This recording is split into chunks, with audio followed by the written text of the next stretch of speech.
Galera, então, estamos voltando para o nosso segundo bloco para continuar a pegada daquilo que nós estávamos falando no finalzinho. Então, olha só, a gente estava trabalhando aquela concepção dos verbos mais o pronome ser, e aí visualizamos como é que funcionava a questão do verbo transitivo direto e do verbo transitivo direto e indireto mais o pronome ser formando a partícula passivadora, e nos demais casos, ou seja, verbo transitivo indireto, verbo intransitivo, verbo de ligação e até mesmo o verbo transitivo direto preposicionado mais o pronome ser, formando uma partícula de indeterminação do sujeito, portanto, não tendo voz o quê? Passiva. Agora aqui, exemplos, para a gente poder pegar aqui legal, vive-se bem no Rio de Janeiro. Avalia comigo. Primeira coisa, pensar no verbo. Quem vive simplesmente vive. Então, verbo intransitivo. Verbo intransitivo mais o pronome ser, eu tenho um PIS. Então, o sujeito é indeterminado. Obviamente, quem aparece depois não é sujeito. E aí, para tomar cuidado, você normalmente grava. Se tem preposição depois do ser, não tem voz passiva. E se não tiver preposição, a voz é passiva. Eu tenho certeza que você já gravou em algum momento da sua vida isso. Aí, tem preposição? Não tem, e a voz não é o quê? Não é passiva. Então, se liga só. Se o verbo é intransitivo, a gente já definiu que o sujeito é indeterminado, eu preciso classificar sintaticamente os termos que aparecem depois da estrutura verbal. Mas aí você já deve ter aprendido isso comigo em transitividade verbal. Se a gente tem elementos atrelados aos verbos intransitivos, eles meramente indicam circunstâncias. E aí, por isso, eles vão funcionar como adjuntos adverbiais. Bem, funciona como adjunto adverbial de modo, porque é como o cara vive, é o modo como ele vive, ou seja, ele vive bem. E no Rio de Janeiro será um adjunto adverbial de lugar, porque é a localidade em que ele vive. Tranquilo? Agora, mais um pouquinho aí a pegada. Eu coloco assim, comeu-se o bolo. O bolo foi comido. Então, verbo transitivo direto, mais pronome ser, particular passivadora. E o bolo, obviamente, é o quê? É um sujeito. E agora vem o creme de la creme. Comeu-se do bolo. Quando eu tenho um verbo que é transitivo direto, mais o pronome ser, teoricamente, o que a gente deveria ter? Uma particular passivadora. Mas ao olhar para a estrutura que aparece depois, a gente percebe que tem uma preposição. E eu jamais posso ter um núcleo de sujeito preposicionado. Então, se aqui não pode funcionar como sujeito, aqui não vai poder funcionar como PA. Afinal de contas, é uma correlação, é um par. Só existe PA a partir do momento que existe sujeito paciente. Só existe sujeito paciente a partir do momento que existe PA.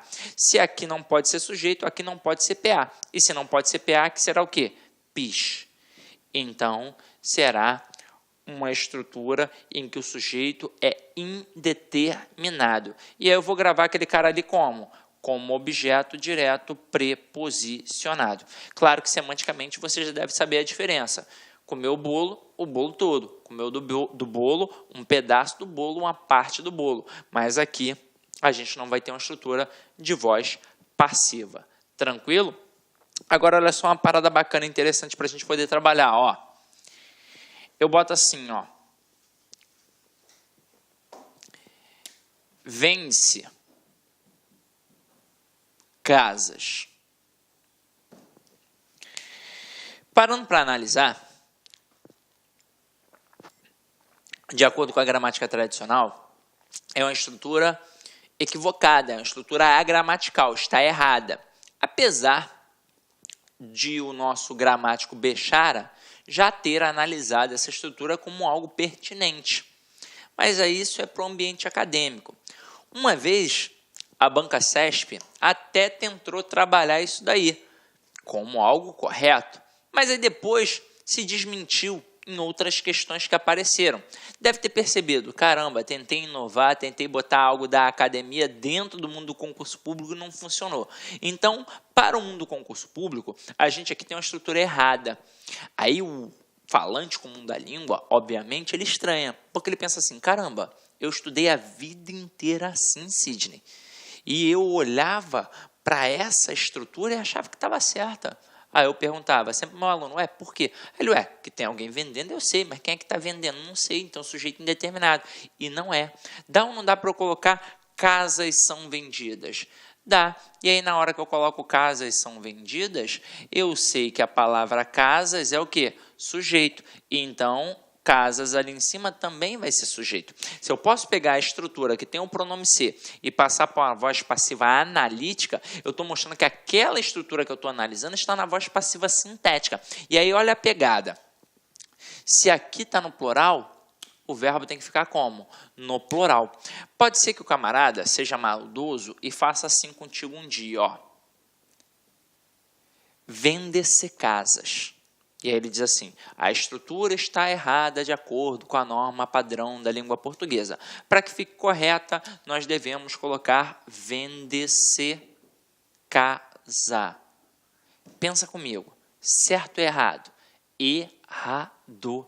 Porque não é o sujeito que vai se adequar ao verbo. É o verbo que vai se adequar ao sujeito. Então, se o sujeito está no plural, para que a estrutura fique correta, eu tenho de colocar vendem-se casas. Ok? Foi? Então, agora vamos lá. Para a gente agora continuar a nossa pegada, acredito que a teoria básica a gente já aprendeu. Então, eu preparei um quadrinho bem bacana para vocês e aí depois a gente vai cair para dentro das questões de concursos públicos, tranquilo? Então, acompanha aqui comigo. Os tempos e modos verbais da ativa permanecem na passiva. Então, vamos lá. Indicativo. Então, eu tenho compra, é comprado. Comprou, foi comprado. Comprava, era comprado. Comprará, será comprado. Compraria, seria comprado. Então, a gente aqui no indicativo trabalha todas as estruturas. A gente trabalha o presente, a gente trabalha o pretérito perfeito, a gente trabalha o pretérito imperfeito, a gente trabalha o futuro, a gente trabalha, o pretérito imperfeito, o mais perfeito e por aí vai. Então, meu companheiro, tudo aqui no indicativo, quadrinho que você pode acompanhar. Aqui no subjuntivo, compre, seja comprado. Comprasse, fosse comprado. Comprar, for comprado. E isso aqui você já domina legal. Agora, aqui, nas locuções verbais, é que de vez em quando o aluno derrapa. Porque quando eu tenho um verbo que está sozinho, como eu já mencionei com vocês lá no primeiro bloco, a gente transforma aquele verbo em uma locução verbal. Agora, e quando eu tenho uma locução verbal? Como aqui, por exemplo, tenho comprado. Reparem que a locução verbal da voz passiva, ela apresenta o verbo ser mais o particípio. Quando eu coloco tenho comprado, tem o verbo ser? Não, não tem o verbo ser. Não tem, eu tenho aqui duas estruturas e não apareceu o verbo ser. Para que eu possa colocar numa voz passiva analítica essa locução, eu vou ter que pegar e vou ter que acrescer o verbo ser. Então, tem sido comprado. E por aí vai, Quer ver, Tinha comprado. É uma estrutura que tem uma locução verbal, mas é uma locução verbal de voz ativa. Porque não tem o quê? Não tem o verbo ser. Agora aqui, tinha sido comprado. Agora passa a ser uma voz passiva, porque passou a entrar o quê? O verbo ser. Depois aqui, deve comprar. Não é voz passiva, porque não tem o verbo ser. Para ficar como voz passiva, deve ser comprado. Então, sempre tende a aparecer o verbo ser para que você possa perceber que é uma estrutura de voz passiva. Não basta aparecer uma locução verbal. Apareceu uma locução verbal, tenho comprado, então voz passiva, né, Sidney? Não. Para que seja uma locução de voz passiva, você tem de ter ali no meio da estrutura um verbo ser na estrutura auxiliar. Ok? Show? Então, agora eu acho que a gente já matou tudo e agora a gente vai cair para dentro. Depois, com calma, você vai analisar todas essas possibilidades aqui na aula de tempos e modos verbais, tá? Então, vamos lá. Primeira questão aí para a gente começar a brincar, galera.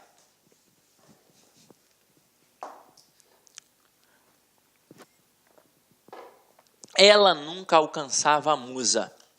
Transpondo-se a frase acima para a voz passiva, a forma verbal resultante será.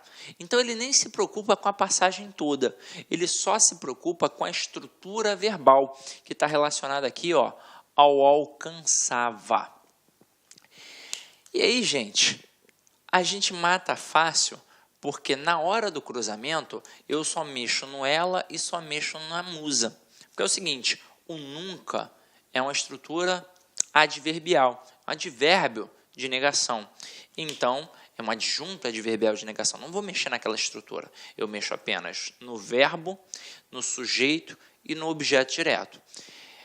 Aqui eu tenho ela como sujeito e eu tenho a musa como objeto direto. Na hora que eu faço a passagem da ativa para a passiva, eu faço o cruzamento no objeto direto e no sujeito, não é? Então, eu vou colocar a musa, pontinho, pontinho, por ela.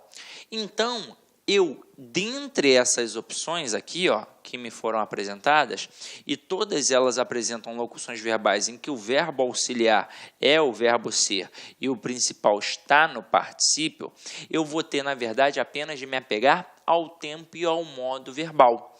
Ali, reparem que vem do verbo alcançar e apresenta o famoso vá. Então, eu tenho um pretérito imperfeito do indicativo. Para que eu passe para a voz passiva, a estrutura tem de estar no pretérito imperfeito do indicativo. Foi é o quê? É pretérito perfeito, já passou. Fora é pretérito mais que perfeito. Seria é futuro do pretérito e era pretérito imperfeito do indicativo. Então, o nosso gabarito é a letra D. Caraca, sim, gente, tenho muita dificuldade nisso. Então, vamos lá. Você vai ver a aula de tempos e modos verbais, mas que para que não fique dependendo disso para poder entender essa questão agora, eu vou fazer um quadrinho com você aqui bacana. Eu com certeza já mencionei isso na aula de classes gramaticais e mencionei isso na aula de tempos e modos verbais. A estrutura que mais cai nas provas é o pretérito imperfeito do indicativo. E tem um motivo. Tem uma estrutura muito peculiar. Quer ver? Acompanha aqui comigo. Daqui a pouco a gente volta para a questão de novo. Ó. Quando eu tenho um pretérito imperfeito do indicativo, eu sei que é uma estrutura verbal no passado que indica um hábito rotineiro, uma continuidade. Então, para poder marcar as desinências modo-temporais do pretérito imperfeito do indicativo, eu vou pensar nos verbos de primeira conjugação, de segunda conjugação, de terceira conjugação e vou criar uma quarta situação ou uma quinta situação. Porque é o seguinte, primeira conjugação, verbos terminados em AR. Segunda conjugação, ER. Terceira conjugação, IR. Se a gente fosse pela pegada tradicional, a gente iria colocar o OR ali na segunda. Só que é o seguinte, aqui, para a gente poder pensar nessa questão da desinência modo temporal, a gente vai pensar na questão do verbo regular e dos verbos irregulares, que vão ter um tratamento diferenciado aqui agora. Então, vamos lá. Como é que vai funcionar? Quando for um verbo terminado em AR, a desinência modo temporal vai assinalar que é um pretérito imperfeito do indicativo, ou seja, é um tempo verbal no passado que indica uma continuidade. Cantar, cantava, falar, falava, jogar, jogava, alcançar, alcançava. Agora, se for verbo terminado em ER, vai ser a desinência modo temporal ia. Então, ó, vender, vendia, correr, corria e por aí vai. Tudo indicando um passado contínuo. Terceira conjugação, vai imitar o de segunda. Então, vai ser o ia também. Ó. Sorrir, sorria. Ó. Exemplo cristalizado. Jesus partia o pão entre os seus discípulos. Ele fez isso só uma vez? Não, era um hábito, era uma rotina. Ele fez isso várias vezes. E agora é que vem. Ó. Verbos por, ter e vir. Inclusive, aconselho sempre a estudar estes verbos aqui, porque são verbos irregulares, caem demasiadamente em prova. A desinência modo temporal que marca o pretérito imperfeito indicativo aqui é a desinência NHA. Como é que funciona isso? Ó, vir, vinha, ter, tinha, por, punha. O problema é que no dia a dia a gente não sabe como fala, né? A gente fala assim, ah, eu botava, e por aí vai, né? Mas é vir, vinha, ter, tinha, por, punha. E quando eu tenho o verbo mais, né, irregular de todos, que é o verbo ser, a gente vai ter a desinência modo temporal era. Então, em questões de tempos e modos verbais, ou até mesmo em questões de vozes verbais, como essa que a gente acabou de fazer aqui agora, ó, vocês repararam que o conhecimento dos tempos e dos modos verbais foi de suma importância para resolver a questão, porque lá no enunciado estava o alcançava, que era um pretérito imperfeito do indicativo. Então, dentre as opções, eu tenho que procurar aquela que apresenta a estrutura no pretérito imperfeito do indicativo. Então, se lá em cima tinha o vá, significa que embaixo eu teria de procurar o vá, o ia, o NHA ou era. Foi o que aconteceu aqui na nossa questão. Eu saí procurando essas estruturas e encontrei na letra D. Este era alcançada, mostra que é um pretérito imperfeito indicativo, ou seja, mostra... Olá, meus amigos, minhas amigas, sou o professor Luiz Antônio de Carvalho, com muito prazer, muita satisfação, estou aqui para fazer um convite muito especial para você que está se preparando para o grande concurso do INSS. Nós aqui da Lá Concursos, nós estamos lançando a turma 2, isso mesmo, a turma 2, pré-edital do INSS. Se você ficar até o final desse vídeo, eu vou passar para você um caminho na qual você poderá assistir o nosso curso grátis, né? Para você não vai ter essas interrupções do professor Luiz Antônio. Então fique até o fim que eu vou passar o caminho na qual você pode estar assistindo a aulas grátis aqui na Lá Concurso, né? Então vem comigo, nós aqui da Lá Concurso, nós montamos um super curso pré-edital. Você pode ter certeza que este curso aqui para o INSS é o melhor custo-benefício da internet, um curso completaço, um curso de 6 meses. Durante 6 meses você terá direito a todas as atualizações de legislação e de conteúdo do site por apenas 10 parcelas de R$ 35,00. É uma grande oportunidade. O concurso do INSS em 2016, nós tivemos aí aproximadamente 1 milhão de inscritos, é isso mesmo, 1 milhão de inscritos, ou seja, é um concurso muito concorrido. E se você não estudar com antecedência, com planejamento e foco, você pode ter certeza que você será mais um na multidão. Bacana? Então, pré-edital turma 2 aqui da Lá Concurso, né? Professor, como é que eu faço para ter acesso aí às aulas inteiras, sem o corte do senhor, né? Então vem comigo, atendendo a pedidos aí. Nós estamos oferecendo aí um curso grátis do INSS por 7 dias. Durante 7 dias você vai poder assistir aí as aulas do nosso personal coach, né? Mas para isso tem aí algumas regrinhas, né? Primeiro, você tem que se inscrever no nosso canal do YouTube, né? E de preferência marcar aquele sininho para você ter a notificação das aulas, né? Nós temos alguns programas aí de audiência no YouTube. Entre esses programas de audiência, nós temos aí a playlist do INSS. Tem que curtir o vídeo do professor, né? Tem que curtir o vídeo do professor, tem que clicar no link na descrição, que nesse link na descrição vai direcionar para o site da Lá Concurso. Lá você vai ter que fazer um cadastro e você vai ter que inserir este código aqui. Esse código aqui tem tempo limitado, tá certo? Tem tempo limitado, que é INSS YouTube 05. Com isso, você vai ter direito aí a ter o curso grátis, sem interrupções das aulas, dos nossos professores daqui da Lá Concurso. Bacana? Então espero vocês, um forte abraço. Tchau, tchau. Clique lá.